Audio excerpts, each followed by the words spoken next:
Hello everyone, welcome to VSP Unity. So మనం last వీడియోలో fourth ప్రాబ్లమ్ని డిస్కస్ చేయడం జరిగింది. ఆ fourth problem exact differential equation కాకపోతే మనం ఏ విధంగా సింప్లిఫై చేయాలి అన్న దాని గురించి మనం డిస్కస్ చేయడం జరిగింది. ఇప్పుడు నెక్స్ట్ వీడియోని చూద్దాం. అంటే మనకు 1/mx + ny 1/mx - ny ఈ రెండు ఇంటిగ్రేటింగ్ ఫ్యాక్టర్స్కి సంబంధించి ఒక ప్రాబ్లం డిస్కస్ చేసినాం. ఒకటే ప్రాబ్లం చెప్పినాం. అందులో 1/mx - ny గురించి ఉంది. ఓకే, సో 1/mx + nyది ఇంటిగ్రేటింగ్ ఫ్యాక్టర్కి సంబంధించిన ప్రాబ్లమ్ని మనం ఏం డిస్కస్ చేయట్లేదు, ఎందుకంటే ఈ ప్రాబ్లం ఏ విధంగా చేసామో ఇది కూడా అదే విధంగా చేయాల్సి ఉంటుంది. సో అది యాజ్ ఇట్ ఈస్గా ఏదైనా ఎగ్జాంపుల్ ప్రాబ్లం తీసుకొని ట్రై చేసే ప్రయత్నం చేయండి. ఒకవేళ రాకపోతే కామెంట్ సెక్షన్లో కామెంట్ చేయండి, మనం అది వీడియోని కూడా చేసే ప్రయత్నం చేద్దాం. ఓకే, సో నెక్స్ట్ ఇంకా రెండు ఇంటిగ్రేటింగ్ ఫ్యాక్టర్స్ ఉన్నాయి, రైట్? ఒకటి 1/m ఇంటూ ఇంకోటి 1/n ఇంటూ సంథింగ్ ఇక్కడ బ్రాకెట్లో ఉంటుంది. సో ఈ ప్రాబ్లమ్స్కి రెండింటికి మెథడ్కి సంబంధించి కూడా ఒకటే ప్రాబ్లమ్ని డిస్కస్ చేద్దాం. అది ఈ రెండిట్లో ఒక ఇంటిగ్రేటింగ్ ఫ్యాక్టర్ అనేది ఈ ప్రాబ్లంకి సంబంధించింది. సో జనరల్గా మనం దీన్ని mdx + ndyతో కంపేర్ చేస్తే ఇది m, ఇది n. m చిన్నగా ఉంది, n పెద్దగా ఉంది, రైట్? సో ఇలాంటి కేసులో 1/m into ∂n/∂x minus ∂m/∂y అనేది ఇంటిగ్రేటింగ్ ఫ్యాక్టర్ అవుతుంది m చిన్నగా ఉంటే. ఓకే, ఒకవేళ n చిన్నగా ఉందనుకోండి 1/n ఇంటూ రివర్స్ అనమాట, ∂m/∂y మైనస్ ∂n/∂x అనేది ఇంటిగ్రేటింగ్ ఫ్యాక్టర్ అవుతుంది. ఓకే, సో ఇది ఎప్పుడు m చిన్నగా ఉన్నప్పుడు, ఇది n చిన్నగా ఉన్న ఇంటిగ్రేటింగ్ ఫ్యాక్టర్ కాదు. ఏమవుతుంది అంటే ఇక్కడ m తీసుకున్నాం కదా, ఇది మొత్తం ఇన్ టర్మ్స్ ఆఫ్ వైలలో వస్తుంది మనకు ఆన్సర్ అనమాట. f(y) అంటాం దీన్ని. సో దీన్ని f(x) అంటాం. ఇది వచ్చిన తర్వాత ఇది ఇంటిగ్రేటింగ్ ఫ్యాక్టర్ కాదు. ఇంటిగ్రేటింగ్ ఫ్యాక్టర్ని మళ్ళీ ఫైండ్ అవుట్ చేయాలంటే e⁻∫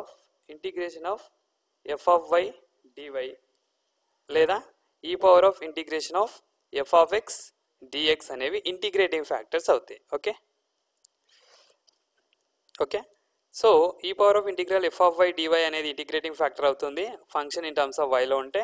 function in terms of ఎక్స్లో వచ్చినట్లయితే e⁻∫ f(x) dx అనేది ఇంటిగ్రేటింగ్ ఫ్యాక్టర్ అవుతుంది. ఓకే, సో మనం ప్రాబ్లంలోకి ఎంటర్ అయ్యాం. ప్రాబ్లంలోకి ఎంటర్ అయ్యే ముందు మన ఛానల్కి ఎవరైనా ఫస్ట్ టైం వచ్చిన వాళ్ళు ఉన్నట్లయితే సబ్స్క్రైబ్ చేసుకోవడం మాత్రం మర్చిపోకండి. వీడియోని ఎండ్ వరకు చూసే ప్రయత్నం చేయండి, అప్పుడే మీకు వీడియో అనేది కంప్లీట్గా అర్థమవుతుంది. ప్రాబ్లం అనేది మీకు కంప్లీట్గా క్లియర్గా అర్థమవుతుంది అనమాట. ఓకే, ఇది ఫిఫ్త్ క్వశ్చన్, ఇది fourth question. First question important క్వశ్చన్స్ని మనం డిస్కస్ చేసాం కదా, సో ఇది ఫోర్త్ క్వశ్చన్ అనమాట. సో ప్రాబ్లమ్స్ కొంచెం స్పీడ్గా చెప్పండి, డైలీ 3-4 ప్రాబ్లమ్ చెప్పండి అని రిక్వెస్ట్ వస్తున్నాయి. సో దాన్ని కూడా మనం కన్సిడర్ చేద్దాం, ఎందుకంటే ఎగ్జామ్స్ దగ్గరలోనే ఉన్నాయి. 28 or 29కు ఉన్నట్టుంది ఓయూ వాళ్ళకు. అంతలోపు మనం ఈ 30 ప్రాబ్లమ్స్ని కంప్లీట్ చేయడానికి మ్యాక్సిమం ట్రై చేస్తాను. ఓకేనా, రైట్? ఇప్పుడు మనం ప్రాబ్లంలోకి ఎంటర్ అవుదాం. ప్రాబ్లంలోకి ఎంటర్ అయిదాం. సో క్వశ్చన్ ఇక్కడ ఉంది. ఈ క్వశ్చన్ని మనం ఒక్కసారి రాసుకుందాం, ఆగండి.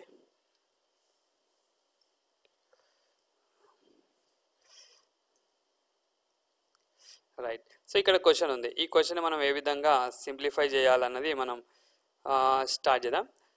క్వశ్చన్ ఏముంది? mdx + ndy = 0 ఉంది. ఏదైనా సరే ఈ విధంగా క్వశ్చన్ ఇచ్చిండు అంటే ముందు మనం అది ఎగ్జాక్ట్ డిఫరెన్షియల్ ఈక్వేషనా కాదా అనేది చెక్ చేయాలి. అది మన ఫస్ట్ పని. మనం చేయాల్సిన ఫస్ట్ పని ఏంటంటే దీని ఈక్వేషన్ నెంబర్ 1 అనుకోవాలి.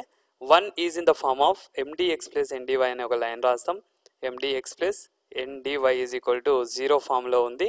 సో ఇలా ఉంటే m ఏమవుతుంది? xy² - x² అవుతుంది.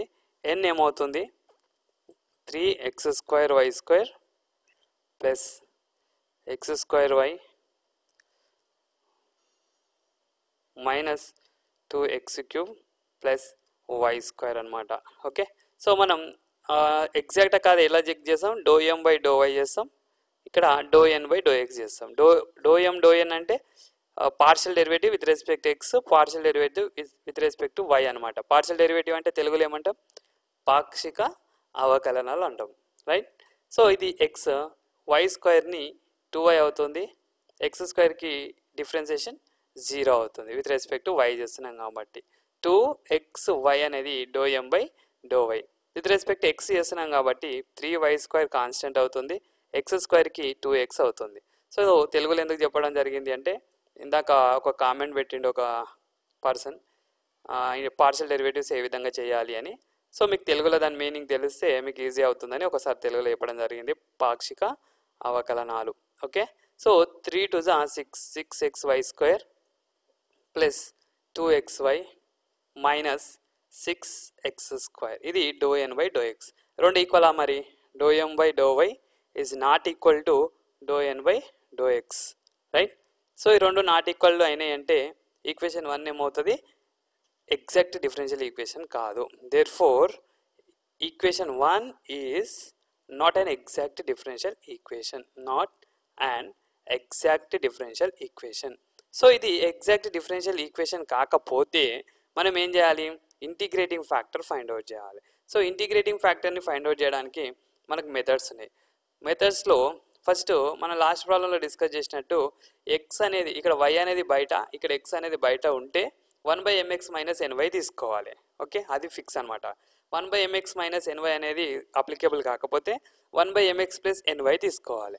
సో మరి ఇవి ఎప్పుడు తీసుకోవాలి? 1/m × 1/n అంటే m చిన్న ఉన్నప్పుడు 1/m తీసుకుంటాం, n చిన్న ఉన్నప్పుడు 1/n అనేది తీసుకుంటాం. ఓకే, సో m తీసుకున్నప్పుడు ఫంక్షన్ ఇన్ టర్మ్స్ ఆఫ్ వైలలో వస్తుంది, f(y) అంటాం. n తీసుకున్నప్పుడు ఫంక్షన్ ఇన్ టర్మ్స్ ఆఫ్ ఎక్స్లలో వస్తుంది అనమాట.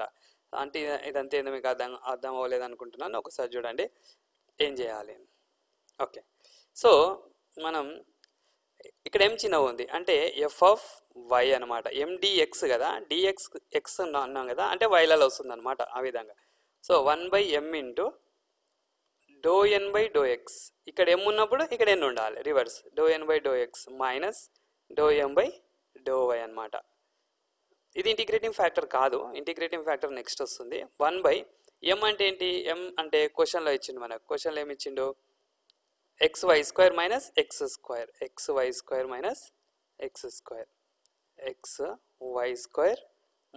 - x². ∂n/∂x అంటే మనకి ఇక్కడ వచ్చింది కదా, 6xy² plus 2xy minus 6x² minus ∂m/∂y అంటే 2xy, రైట్? ఈ రెండు క్యాన్సిల్ చేస్తే మనకి ఇక్కడ మిగిలిన దాంట్లో 6x కామన్ తీద్దాం. న్యూమరేటర్లో 6x కామన్ తీస్తే ఏమొస్తుంది? 6x కామన్ తీద్దాం, ఇక్కడ డినామినేటర్లో x కామన్ తీద్దాం. పైన 6x కామన్ తీస్తే y² మైనస్ x మిగిలింది, రైట్? ఇందులో ఈ రెండుట్లో 6x కామన్ తీసినాం, డివైడెడ్ బై ఇక్కడ x కామన్ తీసుకుంటే y² మైనస్ x మిగిలింది, రైట్? సో ఫైనల్గా ఏమైంది చూడండి, మొత్తం క్యాన్సిల్ అవుతుంది. ఇది క్యాన్సిల్ అయింది, 6 మిగిలింది. సో 6 అనేది function in terms of y అనమాట, వైలలో ఉంది, దీనికి వైకి సంబంధించింది.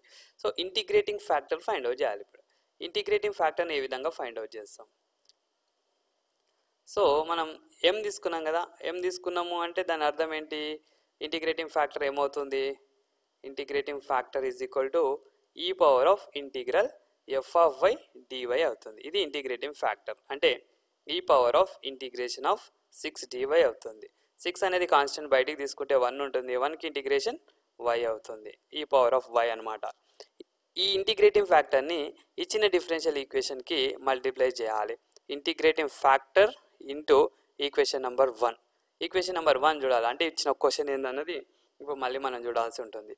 దానికి ఈ పవర్ ఆఫ్ వైని మల్టిప్లై చేయాలి. E power of y into total differential equation is equal to e power of y into 0. 0 into anything 0 అవుతుంది. ఇక్కడ క్వశ్చన్ని రాయాలి. క్వశ్చన్ ఏమి ఇచ్చింది చూద్దాం. సో ఒకసారి మనం క్వశ్చన్ని చూస్తే xy² minus x² dx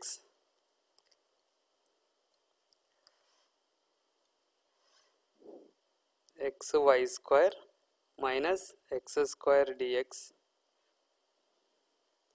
plus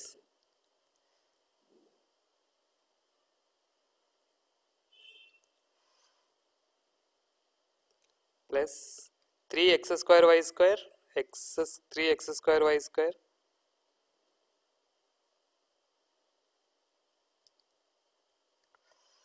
3x² y² y² plus xy² minus ఒకసారి చెక్ చేద్దామండి,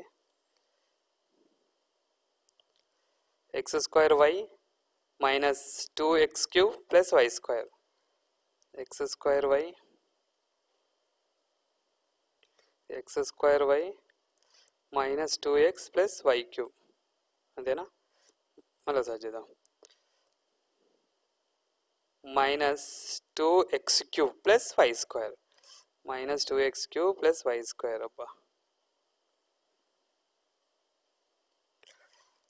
minus 2x cube plus y square into dy అనమాట. ఓకే, సో మనం ఈ పవర్ ఆఫ్ వైతో దీన్ని మల్టిప్లై చేసినాం కదా. ఇప్పుడు వచ్చిన ఈ కొత్త డిఫరెన్షియల్ ఈక్వేషన్ అనేది ఎగ్జాక్ట్లో ఉన్నదా లేదా అన్నది కూడా మనం చెక్ చేయాలి. ఈ పవర్ ఆఫ్ వైని లోపల తీసుకెళ్తే x y square e power of y minus x square e power of y dx plus e power of వైని దీంతో కూడా మల్టిప్లై చేయాలి. 3x square y square e power of y plus x square y e power of y minus 2x cube e power of y plus y square e power of y into dy is equal to 0. Okay, so ఇది ఎట్లుంది? m1 dx plus n1 dy ఫామ్లో ఉంది. దీన్ని compare చేస్తే m1 ఏమవుతుంది? X y square e power of y minus x square e power of y అవుతుంది, right? మళ్ళీ ఏం చేయాలి? Do m1 by do y చేయాలి, do m1 by do y చేయాలి. చేస్తే మనకు ఏమొస్తుంది? విత్ రెస్పెక్ట్ టు వై చేస్తే ఇవన్నీ కాన్స్టెంట్స్ అవుతాయి. ఎక్స్ అనేది కాన్స్టెంట్ అవుతుంది. U into v derivative plus v into u derivative 2y minus x square e power of y derivative e power of y. Okay, ఏమొచ్చింది? X y square e power of y plus 2y e power of y minus x square e power of y. ఇది do m1 by do y. Now do n1 by do x చేయాలి. n1 అంటే ఏంటి? ఇక్కడ n1 అంటే ఇది మొత్తం. Okay, దీనికి with respect x చేస్తాం, చేస్తే వై కాన్స్టెంట్ అవుతుంది. So 3y square e power of y x స్క్వేర్కి 2x plus 2x y e power of y minus 2 into 3x square e power of y. అది constant కాబట్టి 0 అవుతుంది. ఇది మొత్తానికి 0 అవుతుంది, రైట్? సో ఈ రెండు సేమా కాదా సార్ చెక్ చేద్దాం. 3 2 6 x y square e power of y plus 2x y e power of y minus 3 2 6 x square e power of y. Okay, so hello. Okay, so మనం ఇక్కడ ఒక చిన్న ప్రాబ్లం, చిన్న mistake చేసాం చూడండి. ఇక్కడ ఏమైంది? 6 అనేది కాన్స్టెంట్ కదా, 1కి y అవుతుంది, మరి 6y అవుతుంది కదా. ఈ పవర్ ఆఫ్ 6y అనమాట ఇది. ఈ పవర్ ఆఫ్ 6y ఈ పవర్ ఆఫ్ 6yతో మల్టిప్లై చేయాలి. ఇక్కడ అన్ని 6లు వస్తాయి. ఎక్కడైతే ఈ పవర్ ఆఫ్ y ఉందో అక్కడ అన్ని 6లు తీసుకోండి. ఓకే, సో ఇక్కడ మనం 6ని మిస్ చేసినందుకు మనకు అక్కడ కింద ఆన్సర్ అనేది కొంచెం డిఫరెంట్గా రావడం జరిగింది. So no problem. చూడండి, ఇక్కడ 6ని తీసుకుందాం. ఒకటి. సో ఇక్కడ 6ని తీసుకుంటే మనకు u into v derivative inner derivative చేయాలి. 6yకి ఇన్నర్ డెరివేటివ్ చేస్తే 6 వస్తుంది. ఇక్కడ మళ్ళీ ఇక్కడ 6y ఉంటుంది, ఇక్కడ 6y ఉంటుంది.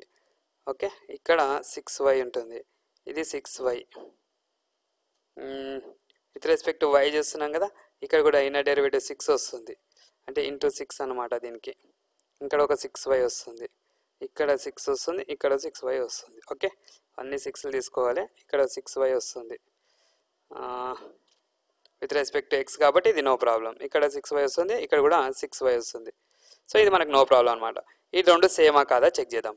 ఏముంది? 6xy square e power of 6y, ఇంకా కూడా 6 వస్తుంది కదండి, ఇక్కడ 6 వస్తుంది, ఇక్కడ 6 వస్తుంది, ఇక్కడ ఒక 6 వస్తుంది. Okay, so sorry for the mistake in the middle. So 2y e power of 6y. Okay, ఈ ఎక్స్ని కూడా మల్టిప్లై చేయాలి కదా, ఈ ఎక్స్ కూడా దీనికి మల్టిప్లై అవుతుంది. 2xy ఇక్కడ 2xy e power of 6y minus x square 6x square e power of 6y, right? So చూడండి, ఇక్కడ 6xy square e power of 6y, 6xy square e power of 6y, 2xy e power of 6y, 2xy e power of 6y minus 6x² e power of 6y minus 6x² e power of 6y అనమాట. So యాక్చువల్గా మళ్ళీ first నుంచి చేద్దాం అనుకున్నాను, ఇక్కడికి మనకు కొంచెం busy schedule వల్ల మనం వీడియో చేయలేకపోతున్నాం, దీన్నే కంటిన్యూగా చెప్పాను. సో చిన్న మిస్టేక్ అది, ఓకే నో ప్రాబ్లం, చెక్ చేసుకోండి. ఇప్పుడు ఏమైంది మనకు డో m1/∂x, సో డో m1/∂y ఈజ్ ఈక్వల్ టు డో n1/∂x అయింది. సో ఇలా అయితే మనకు వచ్చిన కొత్త డిఫరెన్షియల్ ఈక్వేషన్ అనేది ఎగ్జాక్ట్ డిఫరెన్షియల్ ఈక్వేషన్ అనమాట. ఇక్కడ ఏదైతే వచ్చిందో దీన్ని మనం equation 2 is an exact differential equation అని చెప్పొచ్చు. Now equation 2 is an exact differential equation. Equation 2 is an exact differential equation, is an exact differential equation. ఇది ఎగ్జాక్ట్ డిఫరెన్షియల్ ఈక్వేషన్ అయితే సో మనకు జనరల్ సొల్యూషన్ ఏమవుతుంది, general solution of equation 2 is integration of m1 dx plus integration of n1 dy is equal to integral constant c. ఇక్కడ y అనేది constant అవుతుంది, ఇక్కడ without x terms తీసుకోవాలి, without x terms, x లేని టర్మ్స్ని మాత్రం తీసుకోవాలి. Okay, so m1లో ఏముంది, m1లో so మనం ఇప్పుడు m1ని రాసుకోవాలి. మళ్ళీ ఇక్కడ ఉంది, ఇదంతా m1 అండి, ఇది m1 xy² e power of 6y e power of 6y into xy² minus x² xy² minus x² integration of e power of 6y xy² minus x² plus integration of n1 e power of 6y xy² minus x² xy² minus x² m1 అది. Okay, n1లో x లేని terms మాత్రమే కావాలి మనకు. Okay, so ఇందులో x ఉంది, ఇది అవసరం లేదు, ఇందులో x ఉంది, ఇది అవసరం లేదు, ఇందులో x ఉంది, ఇది అవసరం లేదు, ఓన్లీ ఇదే తీసుకోవాలి. y² e power of 6y తీసుకోవాలి, y² e power of 6y, y² e power of 6y అనమాట, y² e power of 6y dy is equal to c, ఇక్కడ dx. ఓకే, సో ఇక్కడ వైని కాన్స్టెంట్గా ట్రీట్ చేసుకొని ప్రాబ్లం చేయాల్సి ఉంటుంది. టీ పవర్ ఆఫ్ 6y అనేది constant అవుతుంది, integration of xy² dx minus integration of x² dx plus ఇక్కడ ఐలెట్ ఫామ్ యూజ్ చేయాల్సి ఉంటుంది, ఐలెట్. ఓకే, మనకు ఇంటర్లో ఉంటాయి కదా ILATE, ILATE, ILATE ILATE. ILATE అంటే ఏంది, inverse logarithmic algebraic trigonometric exponential, అది ఆర్డర్ అనమాట, దాని ఆర్డర్ని బట్టి u into v form use చేయాల్సి ఉంటుంది ఇక్కడ. So integration of u into v, so ముందు ఏమొస్తుంది ఆల్జీబ్రిక్ వస్తుంది, తర్వాత ఎక్స్పోనెన్స్ వస్తుంది, లాస్ట్కి ఎక్స్పోనెన్స్ ఉంది అంటే u ఏమవుతుంది y² అవుతుంది, v ఏమవుతుంది e పవర్ ఆఫ్ 6y అవుతుంది. So u into integration of v minus integration of differentiation of u integration of v into dy. Okay, so e power of 6y ఇక్కడ y² కాన్స్టెంట్, xకి x²/2 అని రాయొచ్చు, ఇక్కడ x³/3 అవుతుంది. Okay, ఇది complete అయింది. y² e power of 6yకి e power of 6y/6 inner integration కిందికి వస్తుంది కాబట్టి మైనస్ ఇంటిగ్రేషన్ ఆఫ్ y²కి 2y అవుతుంది, e పవర్ ఆఫ్ 6yకి e పవర్ ఆఫ్ 6y/6 అవుతుంది, dy అవుతుంది. 2 1 జా 2 3 జా. Next step x² y²/2 minus x³/3. Okay, ఇక్కడ e power of 6y plus y²/6 into e power of 6y minus మళ్ళీ ఇక్కడ highlight form use చేయాలి, u into v. So u into integration of v minus integration of differentiation of u dy of y, differentiation of u integration of v dy. Okay, so మనకు final step వచ్చేసిందండి. ఈ ఫైనల్లో ఒక step చేసినామంటే మనకు problem complete అయినట్టు. So చూద్దాం, e power of 6y x square y square by 2 minus x cube by 3 plus y square by 6 into e power of 6y minus y into e power of 6y by 6 minus integration of y 1 అవుతుంది, differentiation of y 1 అవుతుంది, integration of e power of 6y by 6 integration dy. Okay, finally ఇంకో step ఉందన్నమాట. E power of 6y x square y square by 2 minus x cube by 3 plus y square by 6 into e power of 6y minus లోపల తీసుకెళ్తాం, minus y by 6 into e power of 6y minus into minus plus 1 by 6 into e power of 6y by 6 plus integrating constant c. So ఫైనల్గా e power of 6y into మనం e power of 6yని common దిద్దాం. So ఇక్కడ మనం 2 1 2 3 cancel చేసాం కదా, ఈ 1/3ని ఇక్కడ రాయాలి కదా, 1/3. సో ఇక్కడ 1/3 అనేది అవుట్ సైడ్ ఉంటుంది, 3 6 3 18, ఇక్కడ 18. సో ఈ 3 ఇక్కడ మళ్ళీ వస్తుంది, 1/3 అనమాట, 3 ఇంటూ. సో ఫైనల్గా ఈ పవర్ ఆఫ్ 6yని కామన్ తీసుకుంటే ఇక్కడ ఏమొచ్చింది, x square y square by 2 minus x cube by 3 plus y square by 6 minus y by 18 plus 6 6 36, 36 3 108, 1 by 108 plus c. దీన్ని c ఈ పవర్ ఆఫ్ 6yగా రాసుకున్నట్లయితే, సో ఇది మనకు కావాల్సిన required general solution of given differential equation అన్నమాట. Okay right. So వీటికి is equal to integrating factor కదా, is equal to c ఉంటుంది, ఇది కాన్స్టెంట్ అనేది ప్లస్ సి కదా, ఇక్కడ is equal to c e power of 6y కదా. రైట్.